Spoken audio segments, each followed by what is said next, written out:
ठीक है, third law of motion पढ़ रहे थे, तो थर्ड लॉ की डेफिनेशन क्या थी? थर्ड लॉ की डेफिनेशन थी कि every action is equal in opposite reaction, की हर एक एक्शन का क्या होगा? इक्वल और अपोजिट रिएक्शन होगा।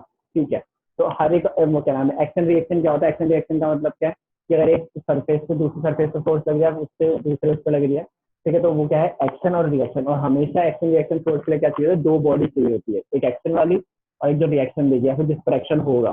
ठीक है, याद रखना एक्शन और रिएक्शन दोनों अपोजिट डायरेक्शन में होता है और बराबर होता है। ठीक है, यहाँ तक ठीक है। ठीक है, उसके बाद इसके कोई सारे एग्जाम्पल मैंने बताया, इसलिए हम जरूर कर रहे हैं, तो इस वजह से हो रहा है। ठीक है, अब और कोई एप्लीकेशन पढ़ते हैं। ठीक है, तो सुनना जरा ध्यान से।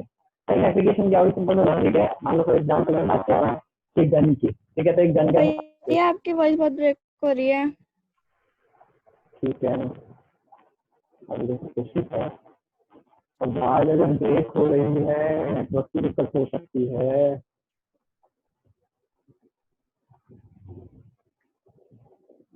ठीक है, अब आने लगेगी थोड़ा शायद। ठीक है, सुनना। अगर सुनना है मैंने क्या बोला? ठीक सुना ना, अभी एक बंदा और कम है। तो तुम लोगों क्या मुझे समझ नहीं आता। राज है, ठीक है, सिमर, सिमर तो था, सिमर नहीं है। हाँ, सिमर नहीं है, कोई बात नहीं, आ जाएगा वो। ठीक है, सुनने जरा ध्यान से। ठीक है, तो इसका मतलब क्या है कि हर एक एक्शन का रिएक्शन, तो जैसे मैं एक गन का एग्जांपल दे रहा था। ठीक है, तो मैंने गन से फायर करा। ठीक है, तो गन क्या करती है? जैसे उसमें से बुलेट निकलती है तो वो एक एक्शन, मतलब हमने एक्शन करवाया तो वो एक रिएक्शन देती है। तो जैसे बुलेट निकली तो वो एक एक्शन था, और गन क्या करती है? एक रिएक्शन देती है। तो मैंने गलत तो तुम्हें सुना भी होगा कि यहाँ पे इस वीडियो कॉल किया।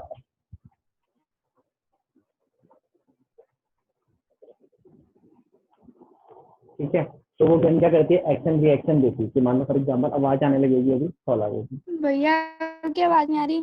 ठीक है, आएगी आएगी, मैंने बोला था आएगी। ठीक है, 2 मिनट रुको। ठीक है, अब आने लगेगी। ठीक है, वो कॉल आ रही थी, तो दिक्कत हो गई। सुनना, ज़्यादा समझ में आया मैंने? यार मेरा वाईफाई ना आजकल वर्क नहीं कर रहा है, मतलब सही से नहीं, बाकी सब कुछ चलता है, तो में ऐसी दिक्कत करती है। तो इसमें मैं अपने वाईफाई से नहीं चला रहा, मैं मोबाइल के नेट से चला रहा होता हूँ क्लासेस। ठीक है, बाकी सब कुछ तो चल जाता है वाईफाई पर, मतलब जी में अपने का दिक्कत हो रही है वाईफाई से। ठीक है, इसलिए कॉल आ गई है तो दिक्कत हो रही है, अब नहीं होगी। चलो ठीक है, ज़्यादा समझ में आया मैंने क्या हो रहा? सुनना, तो इसका मतलब ठीक है, समझ में आया कि जो एक गन है तो वो कैसे काम करते हैं। तो उसमें से एक्शन होती है, जैसे बुलेट निकली तो एक्शन हुआ, तो वो एक वापस रिकॉइल करते हैं, तो रिएक्शन कहते हैं। ठीक है, सेम एग्जांपल तुम्हारी बुक में बहुत सारे एग्जांपल दिए हुए, जैसे कि फॉर एग्जांपल एक बोर्ड से दिया हुआ है। जैसे एग्जांपल एक बोर्ड है, ठीक है, और एक किनारे पर खड़ी है। तो बोर्ड पे जब हम 10 मतलब कूदते हैं, उस किनारे पे जब कूद रहे हैं तो कर क्या रहे हैं? तो कर ले रहे हैं। तो जब बोर्ड पे खड़ा हूँ, मैं बोर्ड पे फोर्स लगा, तो जैसे बोर्ड पे मैंने पैर रख फोर्स लगाई, तो मैंने बाउंसिंग बैक दी, मतलब एक्शन दिया, उसने क्या दिया? एक रिएक्शन दिया, तो आगे इसी को एक्शन रिएक्शन प्लस क्या है? समझ में आ रहा होगा एक्शन रिएक्शन का मतलब क्या है? भाई आपकी आवाज ब्रेक हो रही है। यार मेरी आवाज ब्रेक क्यों हो रही है? अभी भी हो रही है क्या? आप ठीक है? नहीं भैया। ठीक है, ठीक है, सुनना, तो सुनना जरा ध्यान से मैं क्या बोल रहा हूँ। ठीक है, तो इसका मतलब क्या है? जैसे कि मान लो फॉर एग्जाम्पल बोर्ड पे मैं खड़ा हूँ, ठीक है, तो बोर्ड से मैं क्या कर रहा हूँ? बाउंस कर रहा हूँ। ठीक है, तो इसका मतलब मैंने क्या बोर्ड पे फोर्स लगाई, मतलब बोर्ड को एक्शन दिया, तो बोर्ड ने एक रिएक्शन दिया जिसकी वजह से मैं आगे बाउंस हो पाया। ठीक है, तो इसलिए क्या था? एक्शन रिएक्शन था।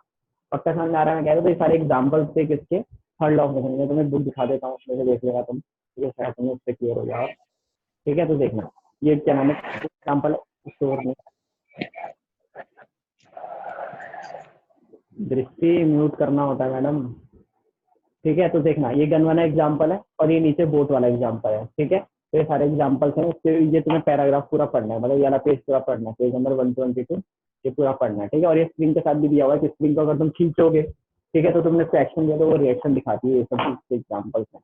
ठीक है, मेनली अब हमें क्या पढ़ना है? मेनली अब हमें पढ़ना है कॉलिजन। ये कॉलिजन बहुत ज्यादा इंपॉर्टेंट है और टॉपिक का नाम है कंजर्वेशन ऑफ मोमेंटम। ठीक है, प्लीज इसको समझना, अगर समझ नहीं आएगा तो पूछना इसको। ठीक है, तो ये इंपॉर्टेंट है। तो टॉपिक क्या है? टॉपिक है कंजर्वेशन ऑफ मोमेंटम। ठीक है, टॉपिक है कंजर्वेशन। म्यूट कर लो यार, म्यूट कर लो।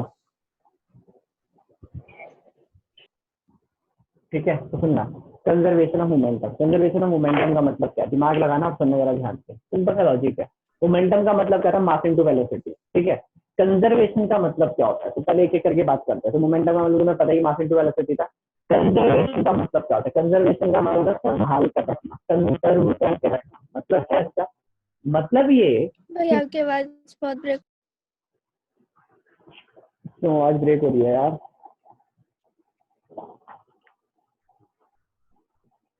सबके लिए हो रही है क्या आवाज ब्रेक? हाँ भैया। हाँ भैया। यार ऐसे क्यों हो रहा है?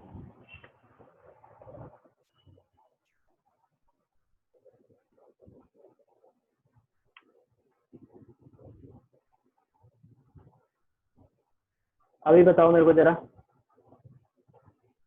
अभी ठीक है। अभी ठीक है, चलो ठीक है। सुनना, ठीक है। तो कंजर्वेशन ऑफ मोमेंटम बात कर रहे थे, ठीक है। तो कंजर्वेशन ऑफ मोमेंटम का मतलब क्या है, तो समझना, जरा दिमाग लगाना, सुनना मैं क्या बोल रहा हूँ, ठीक है। तो इसका मतलब है कंजर्वेशन ऑफ, तो मोमेंटम का मतलब तुम्हें पता है, मास इनटू वेलोसिटी। कंजर्वेशन का मतलब क्या है? कंजर्व रखना। कंजर्व का मतलब है सेम, संभाल कर रखना। मान लो फॉर एग्जाम्पल, मैं यहाँ से निकला, अपने घर से निकला अपने ट्यूशन जाने के लिए, ठीक है। तो मैं घर से जब निकला, ठीक है, तो मेरे पास 100 रुपए थे, ठीक है।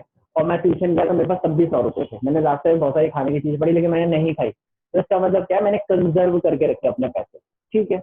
अगर मान लो फॉर एग्जाम्पल, मैं घर से निकला, मेरे पास 100 रुपए थे और रास्ते में मेरे को खाने की चीजें मिल गई, मैं खाते खाते गया और जब मैं ट्यूशन पहुंचा मेरे पास 50 रुपए बचे, तो सेम चीज बची क्या? नहीं। तो मैंने कंजर्व रखे क्या? नहीं। तो यही क्या है, कंजर्वेशन का मतलब था अभी तक से, ठीक है। लेकिन अब कब समझना जरा मतलब एग्जैक्टली क्या।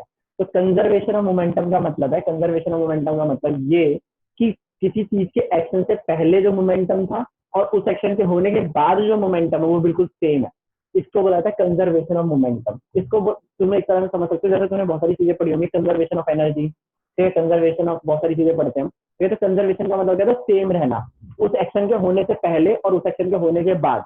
अगर वो जो क्वांटिटी, जैसे हम यहाँ पे मोमेंटम की बात कर रहे हैं, तो अलग अलग ज्यादा अलग अलग क्वांटिटीज हो सकती है, ठीक है। तो वो चीज एक्शन होने से पहले और एक्शन होने के बाद अगर सेम है, वो काम होने से पहले और काम होने के बाद अगर सेम है, तो इसको क्या बोला जाता है? कंजर्वेशन ऑफ मोमेंटम बोला जाता है। समझाया मैंने क्या बोला? दिमाग लगाना मैं क्या बोलता हूँ। फिर इसको क्या बोला जाता है? कंजर्वेशन ऑफ मोमेंटम बोला जाता है, ठीक है। इसका मतलब क्या है, अब समझना जरा ध्यान से। मान लो कोई भी एक्शन हुआ, ठीक है, उससे पहले जितना मोमेंटम था और उस एक्शन के होने के बाद जो मोमेंटम है वो बिल्कुल अगर सेम है, तो इसको बोला जाता है कंजर्वेशन ऑफ मोमेंटम, ठीक है। दोबारा समझ रहा है, जरा ध्यान से इस चीज को यहाँ पर, ठीक है। सुनो, तो वह सिंपल सा लॉजिक है, ठीक है। कि मान लो फॉर एग्जाम्पल, जैसे अब हम क्या पढ़ने वाले टॉपिक, हम कॉलिजन टॉपिक पढ़ने वाले, तो चलो मैं कॉलिजन के ऊपर बाद में आऊंगा, ठीक है। तो मान लो फॉर एग्जाम्पल मोमेंटम पहले, ठीक है, मोमेंटम मान लो 50, क्या नाम है, 50 था, ठीक है। मोमेंटम की ऐसा यूनिट क्या थी, जिसको याद होगी उसको याद होगा, अगर याद है तो तुम निकाल सकते हो यार। मोमेंटम का फॉर्मूला क्या था? Mass into velocity. मास की ऐसा यूनिट थे केजी और वेलोसिटी के थे मीटर पर सेकंड, ठीक है। तो केजी मीटर पर सेकंड थी ना इसकी ऐसा यूनिट। तो मान लो किसी एक्शन से पहले की 50 केजी मीटर पर सेकंड थी और एक्शन होने के बाद भी 50 केजी मीटर पर सेकंड है, ठीक है। तो वो क्या होगा? कंजर्वेशन ऑफ मोमेंटम होगा। कंजर्वेशन ऑफ मोमेंटम का मतलब है कि मोमेंटम पहले भी जितना था उतना ही बाद में है, तो इसका मतलब क्या रहा? कंजर्व रहा, वो सेम रहा। इसको कहते हैं कंजर्वेशन ऑफ मोमेंटम।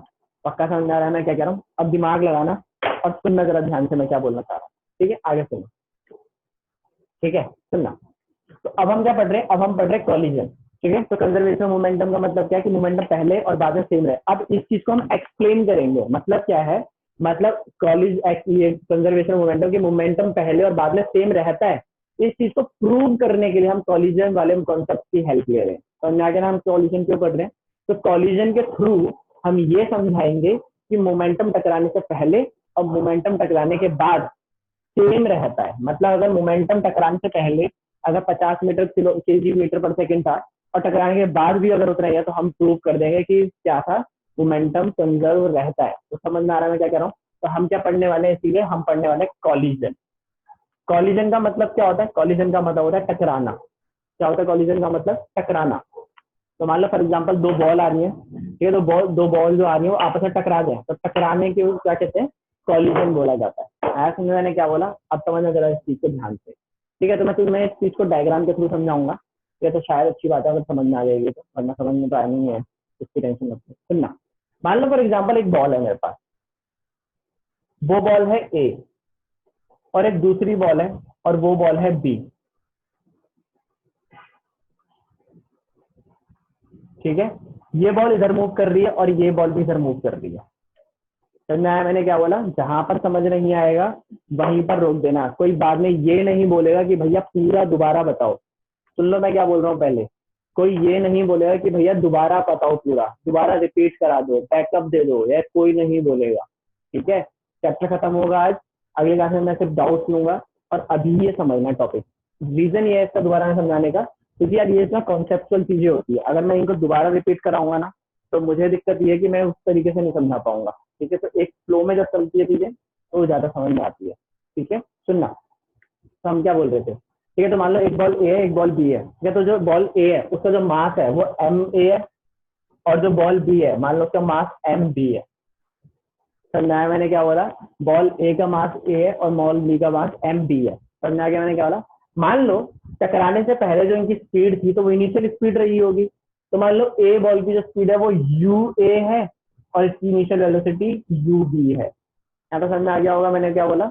मैंने बोला कि मेरे पास दो बॉल है, दोनों बॉल टकराती हैं। टकराने से पहले, टकराएंगी वो बाद की बात है वो, लेकिन टकराने से पहले तो बॉल ए है उसका मास ए है, एम ए है, और जो बॉल बी है उसका मास एम बी है। तो जो बॉल ए है उसकी इनिशियल वेलोसिटी वो यू ए है और उसकी इनिशियल वेलोसिटी यू बी है। यहाँ तो तुम्हें शायद क्लियर हो गया होगा। ठीक है भैया, यहाँ तक तो हमें क्लियर हो गया, बहुत बढ़िया से समझ में आ गया। आगे बताओ, आगे हुआ ये, एक चीज बताओ मुझे, ये दोनों बॉल कब टकराएंगी? खुद सोचो। ये दोनों बॉल टकराने का सिर्फ एक ही तरीका है, वो क्या? कि इस पीछे वाली बॉल का, मतलब ए बॉल जो है वो पीछे है ना, तो ए वाली बॉल की जो वेलोसिटी है वो ज्यादा तेज होनी चाहिए। मतलब क्या इसका? खुद सोचो कि अगर ये दोनों सेम स्पीड से चलेंगी तो कभी टकराएंगी? कभी भी नहीं टकराएंगी। खुद सोचो ना, यहाँ से स्टार्ट हुई दोनों, ठीक है, यहाँ से चल रही चल रही बराबर स्पीड से चल रही है, तो कभी टकराएंगी ही नहीं। और अगर ये वाली बॉल तेज हो जाए तो भी नहीं टकराएंगी, तो ये तो बहुत आगे निकल जाएगी और ये पीछे पीछे धीरे आ रही होगी, तो निकल चुकी होगी और ये धीरे धीरे आ रही होगी। तो अगर इन दोनों बॉलों को टकराना है, अगर मैं चाहता हूँ कि दोनों बॉल टकराएं, तो इसलिए क्या होना पड़ेगा? पीछे वाली जो बॉल है उसकी स्पीड को ज्यादा रखना पड़ेगा। तो मैंने एक कंडीशन अप्लाई कर दी कि जो यू ए है, मतलब जो बॉल वेलोसिटी ऑफ ए है वो ज्यादा है वेलोसिटी ऑफ बॉल बी से। समझ आया मैंने क्या बोला? जो वेलोसिटी ए की है वो वेलोसिटी बी की ज्यादा है। समझ आया मैंने क्या बोला? पक्का समझ में आ रहा है मैं क्या कह रहा हूँ? दिमाग लगाना, अब सुनना। पक्का समझ में आ रहा है? U A greater than U B. पक्का समझ में आ रहा है मैं क्या कह रहा हूँ? ठीक है, तो सुनना जरा ध्यान से, दिमाग लगाना और सुनना। ठीक है, तो initial velocity of A is greater than initial velocity of B. कभी टकराएंगी ये बॉल, वरना नहीं टकराएंगी ये कभी भी बॉल। ठीक है, क्योंकि अगर दोनों सेम स्पीड की हुई तो दोनों बराबर बराबर निकल जाएंगी, अभी भी नहीं टकरा रही, कभी भी नहीं टकराएगी। लेकिन अगर स्पीड ज्यादा हुई तो ये भाग जाएगी, आगे पीछे रह जाएगी। लेकिन अगर टकरवाना है तो ये पीछे नीचे। खुद सोचो ना यार, तुम आगे भाग रहे हो और मैं तुम्हारे पीछे भाग रहा हूँ, हम दोनों की स्पीड बराबर है, तो मैं तुम्हें कभी पकड़ पाऊंगा? नहीं। हम दोनों के बीच का डिस्टेंस सेम ही रहेगा, जितनी मर्जी दूर भाग लो। समझ आया? अच्छा, अगर मान लो अब हम दोबारा भाग रहे हो, तुम्हारी स्पीड ज्यादा है और मेरी स्पीड कम है, तो हम दोनों के बीच में जो डिस्टेंस है वो और बढ़ता हुआ जाएगा। तुम तो कब से आगे निकल जाओगे, मैं धीरे धीरे पीछे आ जाऊंगा। लेकिन अगर मुझे तुम्हें पकड़ना है तो मेरे को क्या करनी पड़ेगी? अपनी स्पीड बढ़ानी पड़ेगी। तो मेरी स्पीड ज्यादा होगी और तुम्हारी स्पीड कम होगी, तब मैं तुम्हें पकड़ पाऊंगा अगर मैं पीछे हूँ। आया समझ? मैंने क्या बोला? तो पीछे वाली बॉल को यहाँ तक मैं बहुत डिटेल में समझा रहा हूँ, तो समझ में आ जाना चाहिए। समझाया मैंने क्या बोला? अब समझना जरा ध्यान से आगे। अब क्या हुआ? अब ये आगे जाके बॉल थोड़ी दूर गई और थोड़ी दूर जाके दोनों बॉल टकरा गई। ठीक है, तो टकराने के बाद क्या हुआ? कुछ ऐसा हुआ, ए बॉल ये रही, बी बॉल ये रही, ए ये रही, बी ये रही। ठीक है, वो ये रही। समझ में आया मैंने क्या बोला? ए बॉल और बी बॉल। समझ में आ गया होगा मैं क्या बोल रहा हूँ? ठीक है, तो सुनना जरा, दिमाग लगाना और सुनना जरा मैं क्या बोल रहा हूँ। ठीक है, तो ये दोनों बॉल हैं और दोनों बॉल टकरा गए। ठीक है, टकराने के बाद हुआ क्या? अभी भी इसका मास क्या रहेगा? मास में देखो यार, मास थोड़ी चेंज होगा। दो बॉल अगर टकरा रही है तो उसकी स्पीड चेंज हो सकती है, टकराने से स्पीड कम होगी या ज्यादा होगी या कुछ भी होगा, लेकिन ऐसा थोड़ी कि मास कम हो जाएगा, है कि नहीं? तो बॉल टूट है तो बात अलग है, लेकिन बॉल टूट थोड़ी सकती है, यहाँ पे कंडीशन बदल जाएगा नहीं है। ठीक है, तो उसका मास अभी भी ए है और उसका मास अभी भी बी है। स्पीड की बात हम जब टकरा के अलग हो जाएंगे तब बात करेंगे। यहाँ पे समझ में आ गया होगा? ठीक है, सुनना। मान लो फॉर एग्जाम्पल एक बॉल ये रही ए और जो बी बॉल है, यहाँ पे दिखाई दे रहा है ना?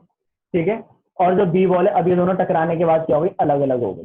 पहले टकराई, ठीक है, चिपक गई, मतलब इस केस में आगे पीछे, यहाँ पे टकरा गई और टकराने के बाद फिर अलग हो गई। टकराने के बाद अलग तो होगी ना, मास में कोई चेंज नहीं आएगा, मैं तुम्हें पहले बता चुका हूँ। तो इसका मास अभी भी एम ए है और इसका मास अभी भी एम बी है।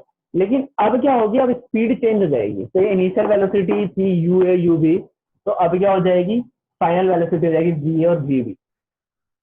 समझ में आया मैंने क्या बोला।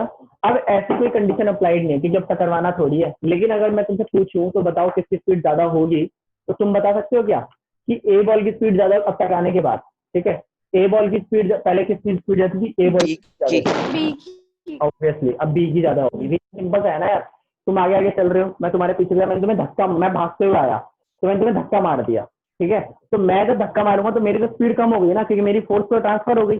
अब तुम आराम आराम से चल रहे हो, अब तुम्हें धक्का लगेगा, तुम एकदम से आगे जाके गिरोगे। समझ आया मैंने क्या बोला, ठीक है। तो इसका मतलब क्या है कि इसका मतलब है कि मैंने अपना सारा मोमेंटम तुम में ट्रांसफर कर दिया, ठीक है तक। अच्छा, अब law of conservation of momentum क्या कहता है भैया, ये समझाओ जरा एक बार और डिटेल में। तो सुनना, मान लो मैंने बोला कि इन दोनों का टकराने से पहले इन दोनों का मिलाकर जो मोमेंटम था, मान लो वो 100 था, ठीक है। मान लो इन दोनों का मोमेंटम मिलाकर 100 था।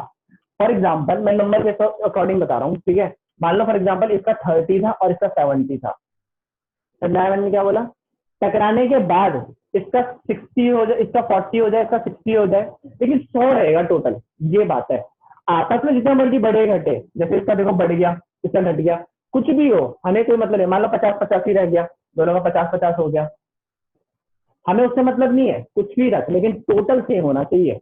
टकराने से पहले 100 था अगर मोमेंटम टोटल, तो टकराने के बाद भी मोमेंटम 100 ही है। देखो आया समझ में क्या बोला। तो इसी को तो कहते हैं कंजर्वेशन ऑफ मोमेंटम, लेकिन इसको न्यूमेरिकली प्रूव करना है, वो भी हम करेंगे, ठीक है। यहाँ तक समझाया मैंने क्या बोला, लेकिन तुम्हें ये समझ में आ गया होगा कि क्या नाम है, कंजर्वेशन ऑफ मोमेंटम का मतलब क्या है, कि टकराने से पहले और टकराने के बाद मोमेंटम सेम रहना चाहिए भाई साहब, ये तुम्हें समझ में आ जाना चाहिए, ठीक है। सुनना,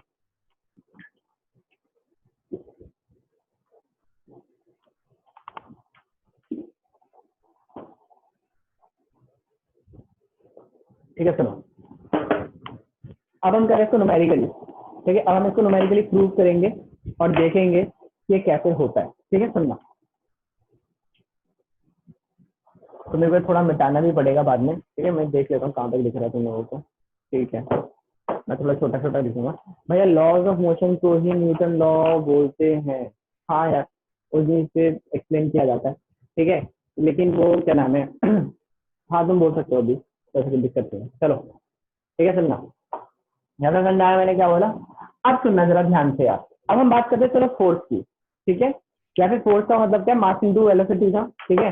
हम उसके अकॉर्डिंग एक्सप्लेन करते हैं और देखते हैं कि ये कैसे एक्सप्लेन किया जाएगा और कैसे काम चलेगा। पक्का समझ आ रहा है मैं क्या कह रहा हूँ। तो तुम्हें याद होगा, अगर मैं सिंपल की भाषा में बताऊं तो तुम्हें याद होगा फोर्स का फॉर्मूला। फोर्स का फॉर्मूला क्या था, F is equal to mass into acceleration. इधर देखो मैं यहाँ पे लिख देता हूँ, एफ इज इक्वल टू में मास इंटू में एक्सेलरेशन, ठीक है। ये फॉर्मूला था, ठीक है। तुम्हें ये भी याद होगा कि मैंने ये भी बताया था, force is equal to mass, acceleration को लिख सकते हैं चेंज इन वेलोसिटी अपॉन में टाइम। समझना है मैंने क्या बोला, चेंज इन वेलोसिटी अपॉन में टाइम, यही तो होता है, ठीक है। तो एक्सेलरेशन को लिख सकते हैं चेंज इन वेलोसिटी अपॉन में टाइम, तो X is equal to M into में वी माइनस यू अपॉन में टी। ये फाइनल फॉर्मूला है हमारे पास, ठीक है। ये पता है ना, अभी हमने निकाला था सेकंड लॉ से, तो सेकंड लॉ से पिछला वाला जो स्टेप है वो यही तो था, ठीक है। यहाँ तक तो सुनना जरा ध्यान, हम इस फॉर्मूले का यूज करेंगे। अब सुनना जरा ध्यान से, अब हम ना फोर्स दोनों की अलग अलग निकालेंगे। मतलब क्या है इसका, मतलब ये कि मैं दोनों की फोर्स अलग अलग निकालूंगा, कि मतलब ए ने बी पर कितनी लगाई और इस बी ने ए पर कितनी लगाई। तो भैया इसको लिखेंगे कैसे, तो सुनना, क्या सुनना, force of A on B, तो कैसे लिखा है मैंने, एफ ए बी। तो जिसका नाम पहले आएगा वो फोर्स लगा रहा है और जिसका नाम बाद में आ रहा है वो उस पर लगा रहा है। तो एफ ए बी का मतलब क्या हो गया, force of A on b, force of A on b, f a b. तो न्याय मैंने क्या बोला, तो force of A on b is known as f a b. सुनना, force of A on b इसका मतलब क्या होगा, तो ए बॉल बी पर कितना फोर्स लगा रही है, मैं ये निकालने की कोशिश कर रहा हूँ, ठीक है। फॉर्मूला होता है मास इंटू में चेंज इन वेलोसिटी अपॉन में टाइम। तो मास किसका लूंगा, तो ए बॉल लगा रही है तो मास भी तो ए का ही लूंगा, तो एम ए। समझाया मैंने क्या बोला, ठीक है। वेलोसिटी किसकी लूंगा, ए की लूंगा, तो वी किसकी है, P A minus you A upon में टी। यहाँ तक समझ में आ गया होगा, ठीक है। तो ये अगर ये पूरा भी नहीं लगाना तो तुम्हारी मर्जी है, ये इसको इतना ही रख लो। समझ में आया मैंने क्या बोला। तो ये ए, आवाज नहीं आई, आवाज नहीं आई।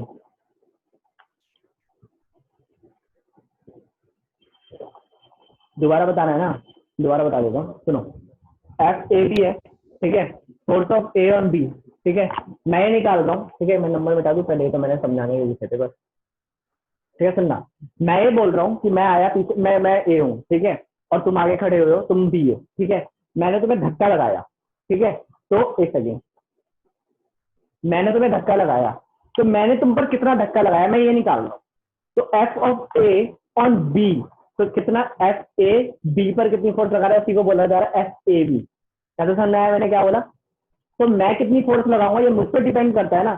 तो हुआ क्या, मेरे पास कितना मास है, तो एम ए, ठीक है, मेरी फाइनल मैं टकरा, मतलब मैं तुम्हें जब धक्का दे दूंगा तब मेरी वेलोसिटी कितनी बजेगी, वी ए, पहले कितनी थी यू ए, और मैंने कितनी देर तक धक्का दिया वो हो गया टाइम। तो जब मैं ए के बारे में सब कुछ निकालू तो मैं यहाँ पे सब कुछ ए का ही तो यूज करूंगा, मैं यही तो बोल रहा हूँ। समझना है मैंने क्या बोला? अच्छा, अब मैंने तुम पर एक्शन दिया है तो तुम एक रिएक्शन भी तो दोगे। ये बॉल इसको टकराएगी तो ये बॉल इसको रिएक्शन भी तो देगी, अभी अभी हम पढ़ के आए हैं, ठीक है। तो जब एफ ए बी पे फोर्स लगा रहा है तो एक एफ बी ए भी तो होगा कि एफ बी ए पे भी तो फोर्स लगाएगी। आ रहा है समझ में मैंने क्या बोला? तो ए ने बी पर फोर्स लगाई, तो सॉरी ए ने बी पर फोर्स लगाई तो बी ए पर भी तो फोर्स लगाएगा। हाँ बिल्कुल लगाएगा। तो अब क्या मास यूज करूंगा मैं? मास अब बी का यूज करूंगा। फाइनल वेलोसिटी अब मैं किसकी यूज करूंगा? तो ऑब्वियसली बी की यूज करूंगा। इनिशियल वेलोसिटी किसकी यूज करूंगा? बी की करूंगा। और टाइम, टाइम तो टाइम है इसलिए मैं लगाऊंगा दूसरे के लिए बोला करने सिद्धार्थ। मेरी आवाज रिपीट होके मुझे ही आ रही है वो, ठीक है। सुनना, मतलब इतना लेट चलता है हमारा ये कम्युनिकेशन, मतलब कुछ 1 सेकंड 2 सेकंड का डिफरेंस था शायद। चलो कोई बात नहीं, मैं लॉ ठीक है। हमें समझ में आया मैंने क्या बोला? ठीक है, तो समझना जरा ध्यान से मैंने क्या बोला। ये अगर समझ में आ गया ना तो खत्म हो गया ये, ठीक है। अब इसके बाद 1-2 लाइनें बची है वो बहुत आसान है, तो इसके बाद प्योर मैथमेटिक्स है, वो मैथमेटिक्स लगानी है बस हमें। यहाँ तक अगर समझ में आ गया तो बहुत ज्यादा अच्छी चीज है। समझ में आया मैंने क्या बोला? तो इसका मतलब क्या है, टकराने से पहले क्या था, मास ए था, बी बॉल का मास बी था, ठीक है, initial velocity U A U B थी, ठीक है। टकराने के बाद क्या है, mass of A mass of B, और इनिशियल और फाइनल वेलोसिटी क्या है, वी ए और वी बी, ठीक है। अब बात आती है कि ए बी पर कितनी फोर्स लगाएगा, तो वो ए बी निकाल ली हमने, ठीक है, वो ये रहा, ठीक है। तो मास इंटू ये था formula, m a b a you a और टी, टाइम तो टाइम ही रहेगा, सेम रहेगा, ठीक है। अब बी ए, अब बी कितना लगाएगा ए पर, क्योंकि ए बी पर लगा तो बी ए पे लगाएगा, ठीक है। तो M B we B minus you B upon में टी, ये सबको समझ में आ गया होगा तुम लोगों को, ठीक है। यहाँ तक समझ रहा ध्यान से, ठीक है। देखना अब क्वेश्चन क्या आता है, एक सेकंड, रिकॉर्डिंग सेव हुई है, स्क्रीन हटा देता है आजकल। चलो ठीक है, सुनना, क्या समझ में आ गया होगा तुम लोगों को। अब दिमाग लगाना और सुनना जरा ध्यान से मैं क्या कह रहा हूँ, ये समझ में आ गया तुम लोगों को, ठीक है। अब देखो यार, एक चीज बताओ मुझे, ठीक है, अब मैथमेटिक्स है उससे पहले एक चैप्टर बात, ठीक है। खुद सोचो, मैंने मतलब इस बॉल ने इस पर फोर्स लगाई, हाँ भैया समझ में आता है, और इसने इस पर लगाई, हाँ भैया ये भी समझ में आता है। मैंने आगे जो बंदा खड़ा था उस पर धक्का दिया, हाँ दिया, उसने मुझे धक्का दिया, हाँ दिया। तो यार ये चीज एक्सप्लेन कैसे हुई, डायरेक्शन कैसे बताऊं कि मैंने इधर की तरफ दिया और उसने अपोजिट दिया। अपोजिट डायरेक्शन दिखाने के लिए मेरे को कुछ तो तरीका अपनाना पड़ेगा। मैंने बोला ये बात चलो मान लो, मैं फॉर एग्जाम्पल मैंने तुम्हें एक चीज और बताई कि थर्ड लॉ क्या कहता है, थर्ड लॉ ये कहता है कि हर एक एक्शन का इक्वल और अपोजिट रिएक्शन होता है। तो इसका मतलब ए बॉल बी पर जितना धक्का लगाएगी, थर्ड लॉ ये कहता है, तो बी बॉल, वीडियो पॉज हो गई, वीडियो पॉज कैसे हो गई भाई?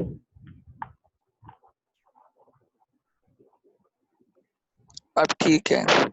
ठीक है, सुनना जरा ध्यान से, ठीक है। तो सुनना, थर्ड लॉ क्या कहता है, थर्ड लॉ ये कहता है कि ए बॉल बी पर जितना फोर्स लगाएगी तो बी बॉल भी उस पर उतना फोर्स लगाएगी। दोबारा सुनो, ए बॉल बी पर जितना फोर्स लगाएगी तो बी बॉल भी ए पर उतना फोर्स लगाएगी, थर्ड लॉ कहता है, क्योंकि उसने क्या बोला था, every action has equal and opposite reaction. पक्का समझ आया? तो इससे एक बात समझ नहीं आती कि जो ए बॉल बी पर फोर्स लगा रही है वो बराबर होगी बी बॉल जितना ए पर लगाएगी। तो मैं ये लिख सकता हूँ एफ ए बी, समझ आ रहा है, बराबर होगा एफ बी ए के। हाँ भैया ये बात तो बिल्कुल सही है, क्योंकि मैंने बोला ना ए बी पर जितना फोर्स लगा रही है उतना बी ए पर लगाएगी, तो एफ ए बी बराबर होगा एफ बी ए के। सबसे सिंपल सी बात है। हाँ भैया यार ये बात तो सही है, पक्का समझ आ रहा है। यहाँ तक अगर समझ में नहीं आएगा तो पूछ लेना, ठीक है। लेकिन सुनना, तुमने एक चीज ध्यान नहीं दिया, थर्ड लॉ की डेफिनेशन जरा ध्यान से सुनो, ठीक है। इस बार थर्ड लॉ की डेफिनेशन जरा ध्यान से सुनना, वो ये कि एवरी एक्शन हैज इक्वल ठीक है। एंड अपोजिट रिएक्शन, अपोजिट का कैसे पता लगाऊं मैं? भाई मैंने ये तो बोल दिया कि मैंने धक्का दिया, तो उसने भी धक्का दिया, ये तो मैंने बता दिया, बराबर बराबर दोनों ने एक दूसरे को धक्का दिया, ठीक है। लेकिन मैंने इस डायरेक्शन में दिया तो उसने इस डायरेक्शन में वापस दिया, ये कैसे एक्सप्लेन किया जाएगा? ये एक्सप्लेन करके अगर कोई बता दे तो समझ में आए, ठीक है। तो हम डायरेक्शन दिखाने के लिए ना पता है क्या करते हैं, डायरेक्शन दिखाने के लिए हम छोटा सा एक माइनस लगा देते हैं, जिससे ये पता लग जाता है कि ये जिस तरफ लग रही है ना फोर्स, उसके अपोजिट डायरेक्शन में फोर्स लग रही है। तो ये माइनस ये प्रूव कर देता है कि अगर फोर्स इधर लग रही है तो दूसरी फोर्स इधर की तरफ अपोजिट डायरेक्शन में लग रही होगी। समझाया मैंने क्या बोला? अगर नहीं समझाया तो पूछ लो, ठीक है। सुनना लेकिन ध्यान से जरा, ठीक है। तो इसका मतलब मैं क्या कह रहा हूँ कि अगर एक फोर्स इधर की तरफ लग रही है तो दूसरी फोर्स अपोजिट डायरेक्शन में लग रही है, ये इंपॉर्टेंट है। पक्का समझ में आया मैंने क्या बोला? दिमाग लगाना और सुनना, ठीक है। तो माइनस किस लिए लगाया गया है? माइनस सिर्फ और सिर्फ डायरेक्शन दिखाने के लिए लगाया गया है कि ए बी पर जिस जगह फोर्स लगा रही है तो बी ए से अपोजिट डायरेक्शन में फोर्स लगाई। अब तुम बोलोगे कि भैया अगर ये माइनस डायरेक्शन लगाने के लिए लगाया हुआ है तो अगर हम कोई कैलकुलेशन करेंगे तो माइनस का यूज करेंगे कि नहीं करेंगे? बिल्कुल करेंगे। माइनस का तुम जैसे यूज करते हो वैसे ही यूज करना है, ठीक है।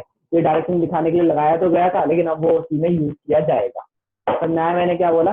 तो चलो अब आगे बढ़ते हैं, ठीक है। तो ये फॉर्मूला मैं मिटा देता हूँ, ठीक है। अब तो नजर ध्यान से, ये किसको समझ में आ गया तो अच्छी बात है, जिसको नहीं आया तो पूछ लेना, ठीक है। लेकिन एक काम करो पहले, वो ये कि अगर इसका किसी को स्क्रीनशॉट लेना है तो वो स्क्रीनशॉट ले सकता है यार, एक सेकंड, ठीक है। किसी को स्क्रीनशॉट लेना है तो स्क्रीनशॉट ले लो उसका,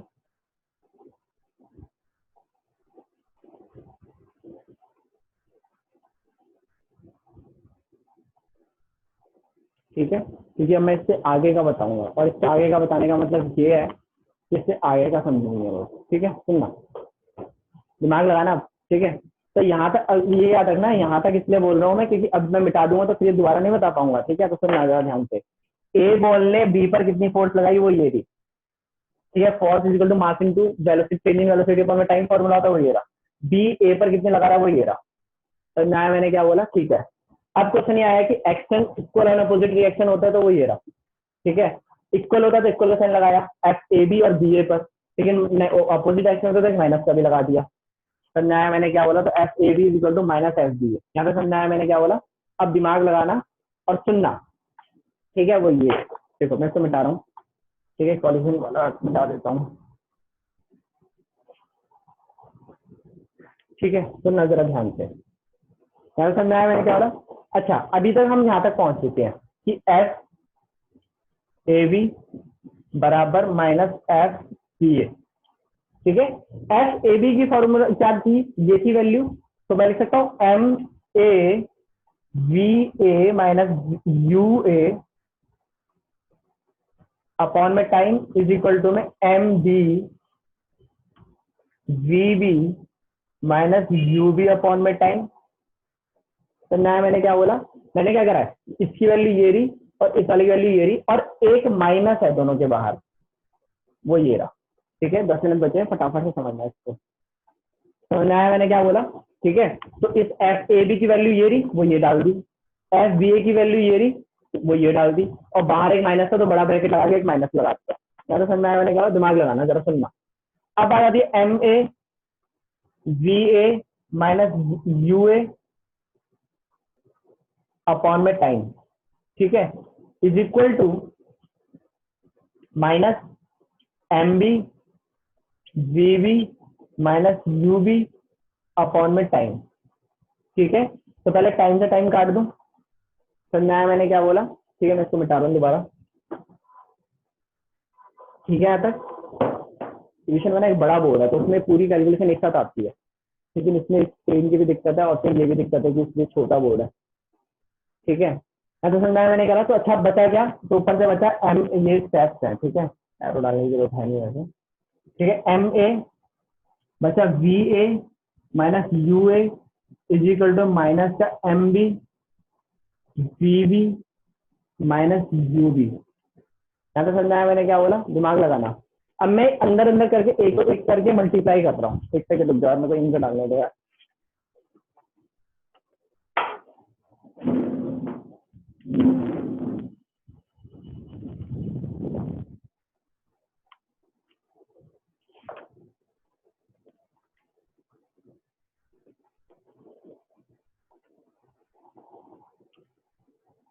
चैट में डाला हुआ है क्या कुछ? एक सेकंड देखता हूँ।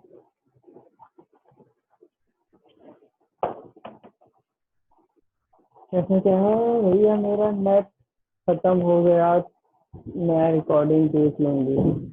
ठीक है सुनना। अरे सर मैंने क्या बोला, अब समझना जरा ध्यान से। अब मैं क्या कर रहा हूँ, एक एक करके मल्टीप्लाई कर रहा हूँ उनका। ठीक है, तो पहला वाला पहले वाले से मल्टीप्लाई करेगा और फिर ये वाला इससे मल्टीप्लाई करेगा। तो इससे अगर ये मल्टीप्लाई करेगा तो क्या आएगा, देखना, m A V A minus plus और minus minus m A you a, ठीक है, इज इक्वल टू में सुनना, m B we b multiply होकर आएगा, लेकिन माइनस और प्लस माइनस, तो मैंने क्या बोला, तो क्या बन जाएगा, एम बी वी बी, लेकिन माइनस माइनस अब हो जाएगा यहाँ पर प्लस।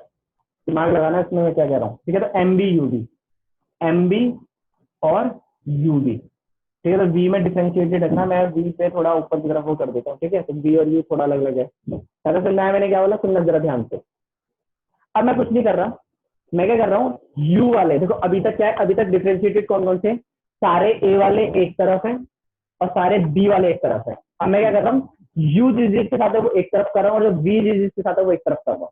अब मैंने क्या बोला, सुनना, m a b a m A you a, ये तो माइनस का एम ए यू ए, ठीक है, और इधर का ये रहा यू, तो प्लस का इधर आके माइनस हो जाएगा, तो माइनस का M B U B is equal to में माइनस का एम बी, भैया नीचे का कुछ दिखाई नहीं दे रहा। ये नीचे का लिखने का। Sorry sorry sorry sorry sorry sorry sorry sorry sorry sorry, ये तो दिखाई दे रहा है ना यहाँ तक।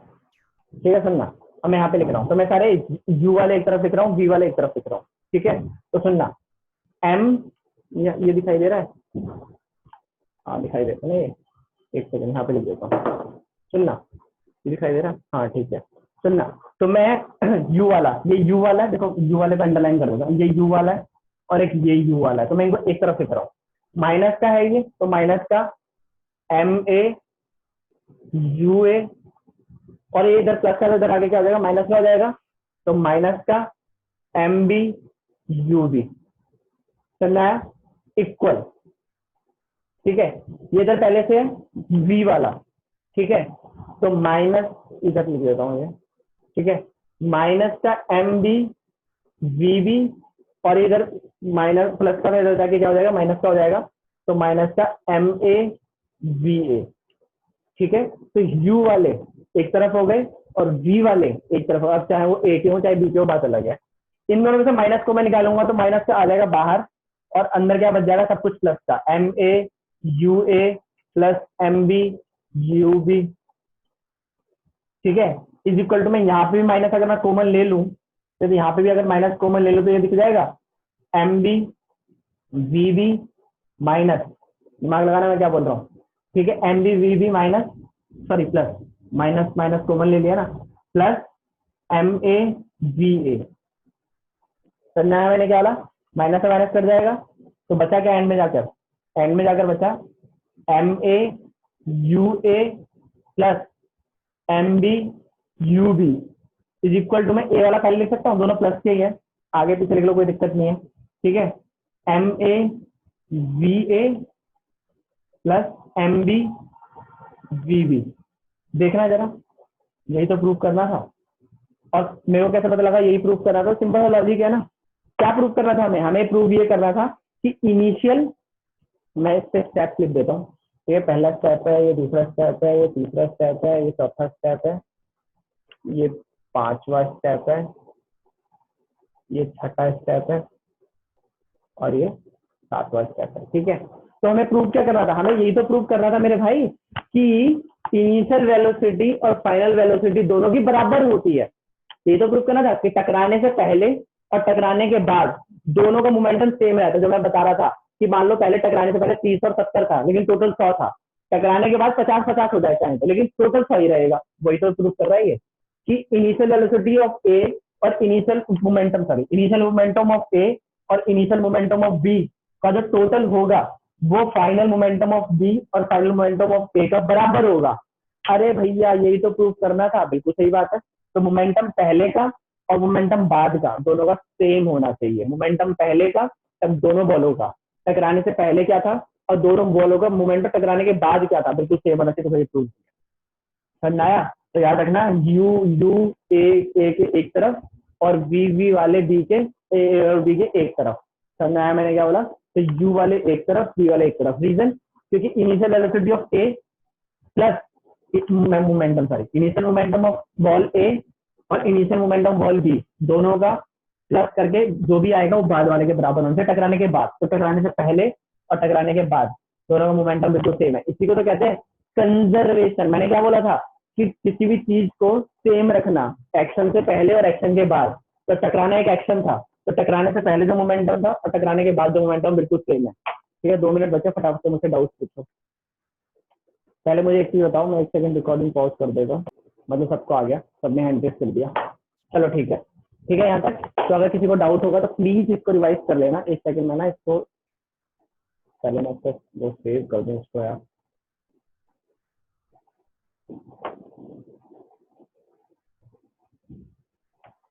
ठीक है, मैंने वो पिछली वाली फोटो भेज दी, मैं ये वाली भी भेज देता हूँ।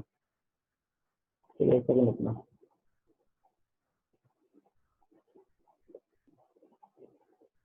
ठीक है, जो मैं ये भी भेज देता हूँ,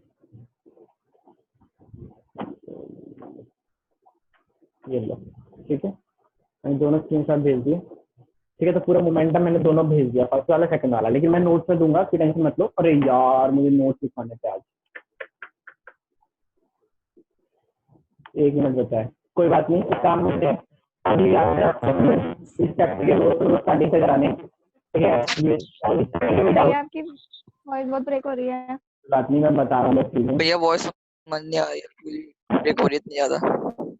धीरे बोल रहा हूँ, मैं क्लास खत्म कर रहा हूँ। मैं ये बोल रहा हूँ कि नेक्स्ट क्लास में डाउट निकाल के रखना, नेक्स्ट क्लास में डाउट निकाल, नेक्स्ट क्लास में नोट्स बिल्कुल खत्म कर देंगे। मैं आज ही करा देता हूँ, टाइम एकदम भूल गया। ठीक है, और दूसरी चीज कि वो खत्म करना है डाउट, नोट खत्म करना है। अगर सैटरडे नोट में स्टार्ट करा दो नोट खत्म हो जाएगा, लेकिन डाउट निकालने हैं, टैक्स और इनटैक्स क्वेश्चन ट्राई करना है इस चैप्टर के, फिर हम नया चैप्टर स्टार्ट करेंगे। ठीक है, या तो अगली क्लास स्टार्ट करेंगे या फिर अगली क्लास स्टार्ट करेंगे। ठीक है, अगर किसी को कुछ पूछना है तो ग्रुप में डाल देना। तो ठीक है, ठीक है, ग्रुप में डाल देना अगर किसी को कुछ भी पूछना है तो। चलो मिलते हैं, गुड लक, बाय बाय,